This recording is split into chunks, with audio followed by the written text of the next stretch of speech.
السلام علیکم دوستو، آج کی کہانی کا نام ہے پانی کی قدر کریں۔ حسنات کی ایک بری عادت پانی ضائع کرنا تھی۔ وہ پانی کی قدر نہ کرتا تھا اور کثرت سے اس کا استعمال کرتا تھا۔ مثلاً کبھی نماز کے لیے وضو کرتا تو نلکا کھلا چھوڑ دیتا تھا، پانی پینے کے لیے پورا گلاس بھر لیتا مگر آدھا گلاس پی کر چھوڑ دیتا، گھنٹوں نہاتا رہتا حتیٰ کہ پانی کی پوری ٹینکی ختم ہو جاتی۔ وہ سوچتا تھا کہ پانی کبھی ختم نہ ہونے والی چیز ہے، اسے جتنا بھی استعمال کیا جائے یہ ختم نہ ہوگا۔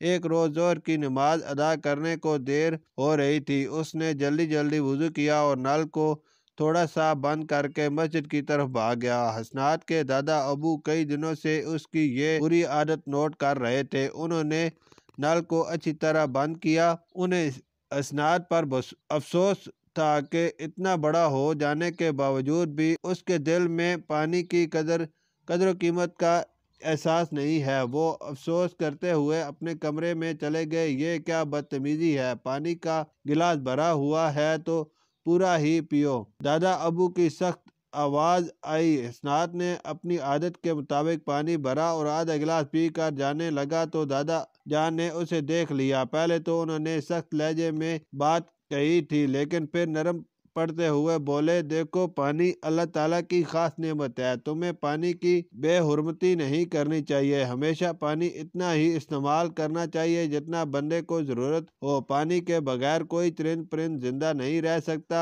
تم ماشاءاللہ بڑے ہو گئے ہو، تمہارا قد ہمارے قد کے برابر ہو گیا ہے، تمہیں پانی کی قدر و قیمت کا اندازہ ہونا چاہیے۔ حسنات نے دادا ابو کی بات پر غور و فکر نہ کیا بلکہ پانی کا بے جان استعمال کرتا رہا۔ آج اسے احساس ہوا تھا کہ پانی ہمارے لیے کتنی بڑی نعمت ہے۔ سارے شہر میں قحط پڑ گیا تھا، ہر کوئی پیاسا تھا، ٹینکیوں میں نلکوں میں ہر جگہ پانی ختم ہو گیا تھا۔ حسنات کا پیاس سے گلا سوکھا ہوا تھا، ہر جگہ افراتفری کا عالم تھا اور ہر کوئی پانی کے لیے بلک رہا تھا لیکن انہیں پانی میسر نہ تھا اور وہ سب گرتے چلتے جا رہے تھے۔ شکریہ۔